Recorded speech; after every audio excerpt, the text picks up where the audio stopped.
What is a phrase you hate hearing from people? That's nothing. When I tell them something only for them to turn it onto a competition and say something worse that happened to them. I hate when people do this with the weather online where, no matter where you are, some arsehole who lives in subarctic temperatures appears out of nowhere to tell you aren't cold enough and they lived in an ice cavern for 6 years with ice cubes hanging off their tits. We've been trying to reach you about your car's extended warranty daily, and every time it's the final notice. Your English is so good. Thank you. I was born in Australia and English is literally my first language. My standard response these days is oh thank you, yours too. I still live in Australia. I'm a barista and see a lot of people, some of whom see fit to comment on how I speak. It's not as bad as it used to be when I was a waitress in an Italian restaurant. Now I probably only get it a few times a year. I get more people saying hello to me in Mandarin, which I definitely do not speak, so I usually respond in Italian. I've also been told I make good coffee for a nation, which is great. My Hispanic husband gets that all the time. He was born in Florida. But she's your mother. Yeah, well she should acted like one. I was raised by my grandparents, so I always say that they are my real parents, that my parents only gave me life, but my grandparents made me who I am. I hate when people say, but they're your parents or you shouldn't talk like that about your parents. I don't care. I have no illusions about my parents. They had 6, and my mother birthed me, but that's all they did. My grandparents had sleepless nights, helped me with homework, though me to cook, and care for my home. I have an absent father and a self-absorbed mother. I can say whatever I want about them. The phrase only have me life makes you sound like a pirate. Your opinion on that doesn't count, because you don't have children. I like Bill Burr's answer to that. He's not a helicopter pilot, but if he saw a chopper in a tree he'd be able to claim that the pilot screwed up. Bill Burr actually is a helicopter pilot. That bit must be older. He must have thought, I'll show those freaking chopper pilots. There's no such word as can't. Try striking a match on a bar of soap and tell me that again. I don't know man, the box says strike anywhere. You can strike it anywhere. Whether it lights or not is a different story. Customer is always right. Wow, impressed by the responses. Yes, it is definitely not used in full and leaves the customer feeling entitled. Let's ride the wave. Use code BROAD in the item shop. The customer who says a customer is always right is always wrong. I got one of these last week. Dude tried to not pay for his grandkid, cause kids aren't people, and gave me that line when I called him on it. My response? You're not a customer until you pay. It felt good. It's a prank, bro. It's just a prank roughly translates to I wanted to act like a peen without getting in trouble. I think it's closer to I acted like a peen, but you didn't like it, since a prank's status is only decided by the reaction. Why are you so quiet? OHH, I hear this so much. Usually when the other person has done absolutely nothing to warrant any kind of interaction. Or they've dominated the conversation and not allowed a word in. At any sort of conference/gathering/presentation. How are you all doing today? Come on. I know you can answer louder than that. How are you all doing today? Instant resentment every time. You ain't Mick Jagger, buddy. You a suit with a microphone and a PowerPoint. We're all in this together. I thought people are just quoting High School Musical. I actually sang it while reading the phrase. Lol. Only do the job you love. My bills aren't going to be paid on their own if I can't find a job I love. Totally, how many high salaried professional nap taker/snack eater positions are there out there? PS, if anyone is hiring, let me know, I'd be epic at this role. Professional cuddler is a real thing. Money can't buy happiness, but I could live hell of a lot more stress-free and comfortable, which would make me happy. Always said by people who have never had money, or people who have always had money. It's never by people who started out poor and became affluent. My family was dirt poor when I was growing up. We lived in a crap house in Boortown, USA. My parents could barely make ends meet with my mom working 3 jobs 30-40 miles away, and my dad working odd jobs when he could, because the town has never had actual gainful employment opportunities. They created an internet business when I was about 20 years old. We sold tax-free tobacco products because we're on a Native American reservation and my dad is full-blooded Native, so it was all legal. It lasted for about 10 years until both the federal and state governments decided they were sick of not getting their cut, so they created laws to shut it down, then sued us for back taxes. However, when the business was at its peak, and before the government sued us back into destitution, it was pulling down about $2.50 $3 million profit per year. I know because one of my jobs working for them was to help with bookkeeping, since I have a degree in mathematics. That was all either directly seized by the government, went to lawyers' fees, or court settlements after the state/federal governments made our business illegal. Anyway, from growing up poor for decades to suddenly being in the 1% then being forced back into destitution, I'll say that money absolutely buys happiness. Anyone who says it doesn't has zero clue. We didn't even spend it on extravagance. We paid off the house, cars, debt, bills, etc. Maybe would take a family trip once a year. Nothing gaudy or for show at all. Not having that constant weight of worrying about if the electric company will keep the lights on for a few weeks so that the car loan can be paid to keep the repo company at bay in order to get to work allows for happiness. Poor people will say I'm totally happy all the time, but then go back home unable to sleep because they are thinking about how they are going to tell the kids they have to move into a rent-controlled apartment in the morning. The real phrase should be money doesn't guarantee happiness. It most certainly does buy the possibility of it though. Money may not buy you happiness, but a lack of it will put a down payment on misery. Don't hate the player, hate the game. Bullcrap. I love Scrabble. It is your dumbass challenging every word which ruins the experience for me. You know who you are. You know that, right? I don't know who needs to hear this. Only God can judge me. If you can't handle me at my worst. What about louder for the people in the back? Only if you capitalize every word too. Translated to English. A goat doesn't understand soup. This phrase is Turkish and used whenever you disagree with someone else's taste. Yes, I freaking hate it. Hindi bandakaya jana drak kaswad. English how would a monkey know the taste of ginger?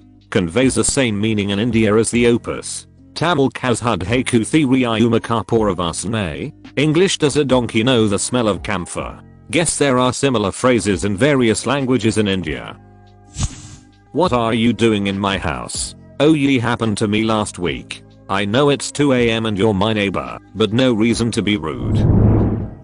At my work upper management has started using the word activate a lot. As in we are working on plans to activate underutilized spaces. And let's activate a few other teams on this. It just sounds silly to me and like they are trying too hard to avoid using simple, perfectly adequate language. OMG, so many manager/office speak words, can't even list them. One of my most hated is let's talk about this offline. I love let's talk about this offline because the alternative is they talk about it in the meeting and waste everyone's time. Sorry not sorry. It's like a cowardly and less respectable way of saying Mayo frick your opinion. Same with him not saying it, but I'm not saying it. Frustrates me every time. Man, I hate people who can't just get to the point and always try to beat around the bush. They're your family. You have to love them. They're my family. They should have treated me better.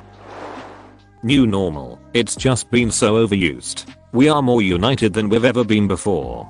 Hell, we are not. Agreed. I'm surprised anyone would say that. If anything, this pandemic has cemented our divisions. It could be worse. Others have it worse. My parents said this to me after our 12-year-old dog got diagnosed with a heart disease that will most likely kill him in a year or two, maybe less if he has another episode where his heart stops and he stops breathing. Obviously others have it worse. There will always be someone whose pet is in a worse condition. When this is said in context to life in general, it's the same. Someone will always have it worse, but that doesn't mean I should stop feeling the way I do out of pity for some random person I've never heard of. If you're in the hospital waiting room with a broken arm, then someone walks in with two broken arms, then someone walks in with two broken arms and a broken leg. Just because they have it worse than you doesn't mean you are all of a sudden expected not to feel pain. Exactly the same with emotions from circumstances. I was expecting someone with 3 broken arms for a moment.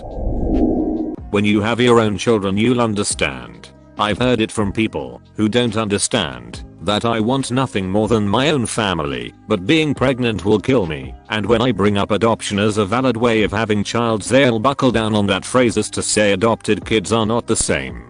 It's disheartening to hear as a formal foster child, and has reinforced my beliefs that no one really saw me as enough. Why would you say that to someone? All kids are the same and those without kids shouldn't be dismissed. Half our kids were acquisitions, half were produced in-house. There's no difference. They're all beautiful pains in the ass. And having kids doesn't make you an expert in anything, except living with those particular kids. I've met plenty of utter morons with children.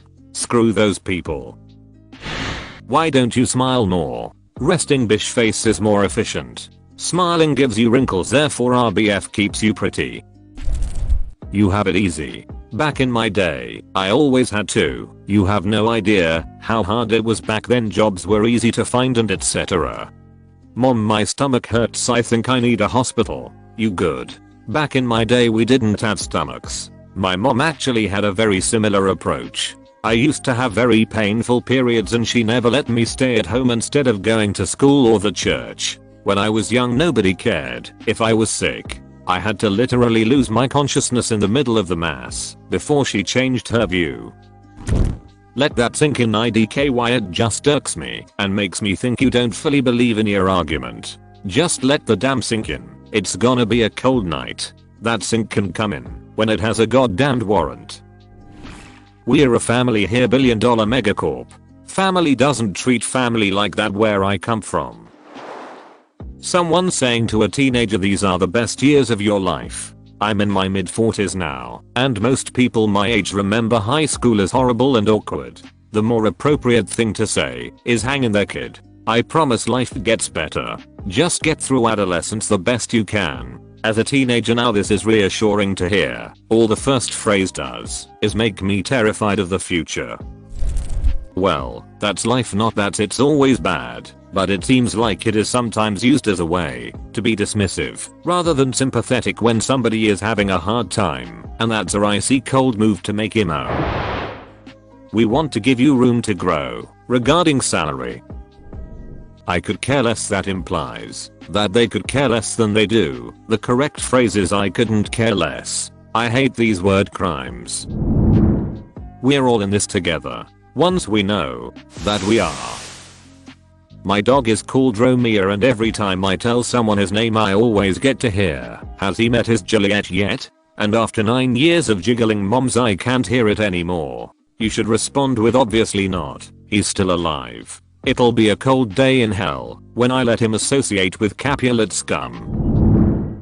Hate is a strong word. Screw you. Maybe I feel strongly about my hatred of that person/thing. A teacher said this to me in high school and the only response I could think of was you're freaking right about that. If I hate someone, there's probably a bloody reason. Comedian Fiona Roll-Allin has a saying, if you haven't got anything nice to say about someone, they are probably an idiot. You should be like, I hate when people comparing me to someone. You should be like yourself, unless you're an asshole. At work, haven't seen you in a while. Where ya been?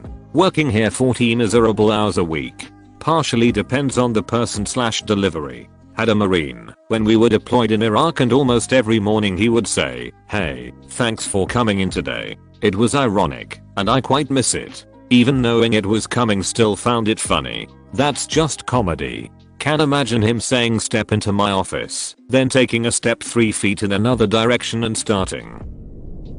I have friend that hates phrase it is what it is, which is my favorite saying, so I'm mindful not to say it as much talking to him.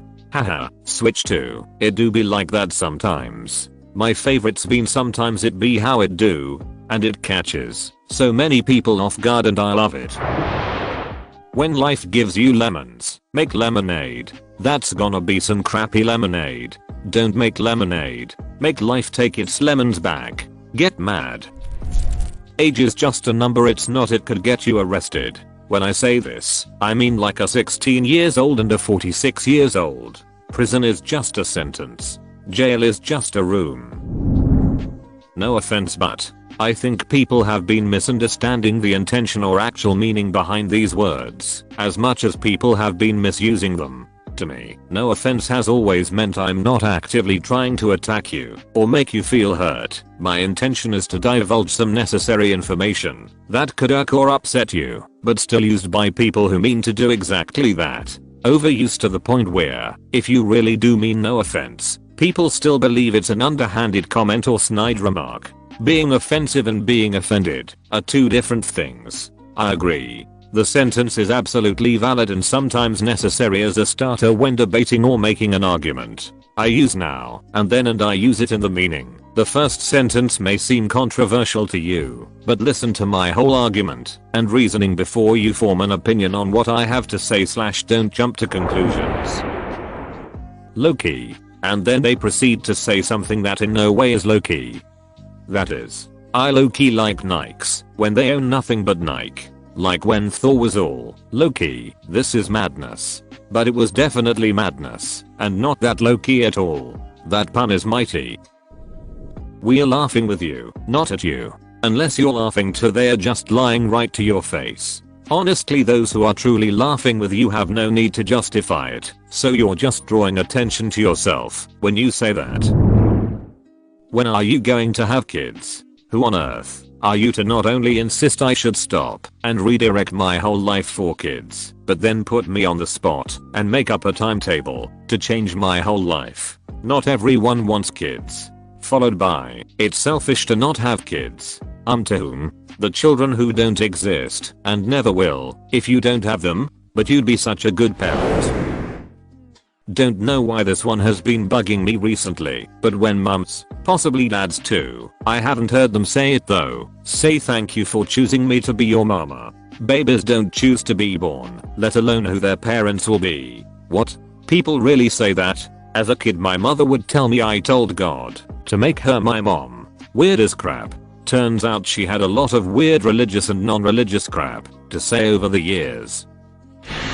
We're all a little autistic. No, I assure you, we are all not. Went with a client to a psychiatry appointment one time where he tried to convince me that all women were on the spectrum.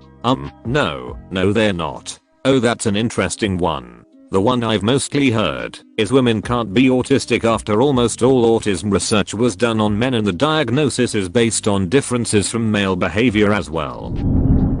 Any variant of I do my own research or do your own research. You just know the people who say that wouldn't know true research if it bit them on the ass. Exactly. It's almost always a bad faith flag. Don't trust science or experts doing their best. Just watch an episode of InfoWars or 10 minutes of a YouTube video.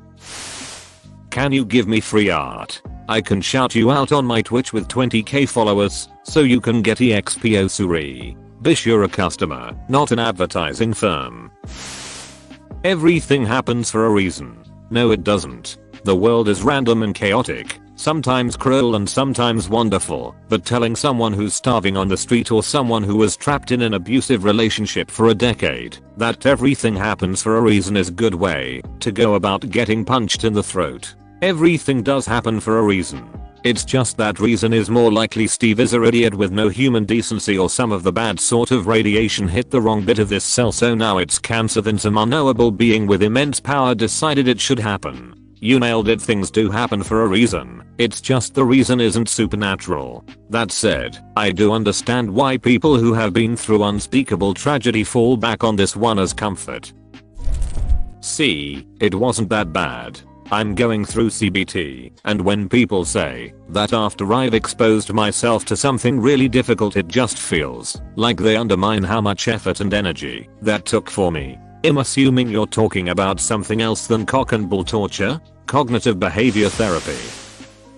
You're so lucky to have good grades. Stop confusing luck and results of our hard work. It's incredibly infuriating. Same on performance artists of pretty much any kind, but very often seen in YouTube comments under music interpretations. You're so talented, or the even worse, I wish I was that talented. Want to play an instrument? Put in the freaking work. Be a man, man up, grow a pair, and whatever else like that. Just because I'm a male doesn't mean I can't show emotions, even though I learned growing up that I shouldn't. If I feel like total crap all the time and that I'm suffering through life, I'll bottle up the fact I want to die and hate being alive because I'm not allowed to show emotion, because it makes everything worse when I show emotion. When customers say, "Don't work too hard," what the hell is the point of saying that? I always reply with a sarcastic "never do" and carry on with my business. Me button sarcastically. But before we get into the video, your intro has lasted 2 minutes. Just freaking start. Come on, it was just a joke. If it was funny, I'd be laughing right now. Enjoy life now, because it's only gonna get harder, or some variation of that. I've been hearing this my whole life. It doesn't make me appreciate my youth or help me live in the moment. It just makes me dread my future. If you are a wrinkly idiot who has a crappy life, don't put that on me, and please, go frick yourself. My parents said this a lot. I actually loved my life more than I did as a child. Turns out having freedom to wear what you want, eat what you want, and say what you want is a lot more satisfying than being stuck under your parents' roof for 18 years while they dictate your entire life. As a cashier, the most common statement from customers when they hand you money is, "I just printed that." And then they smile or chuckle as if they're the one who came up with that cute little joke. Then I'll laugh, not because I think they're funny, but because it's funny how often I hear that goofy statement. And when some item doesn't scan, and they say, "So, I guess it's free then," you both have a good laugh, because you've never heard that one before. What does usually get us smileys when you know the number? 5020, 1600. Freaking cream eggs never scan, and knowing that is like a shibboleth for anyone who has worked it ill. When I was 16, and I told people I don't want kids, "You'll change your mind." Me at 33, and tell people I still don't want kids, "You'll never find a husband, or your biological clock is ticking." I'm so glad I was born into a family that didn't push that issue and managed to shut down the clucking hens at work pretty quickly. I've finally gotten old enough that no one would dare ask that anymore. Late 30s, because safety reasons, but it was damn annoying. I said at 14 I wasn't having kinda why. Do you think I'm suddenly going to change my mind? You're too young, you don't know anything. Young is not a synonym of foolish, just like old is not a synonym of wise. You decrepit groundwort. You'll realize you are wrong when you are older.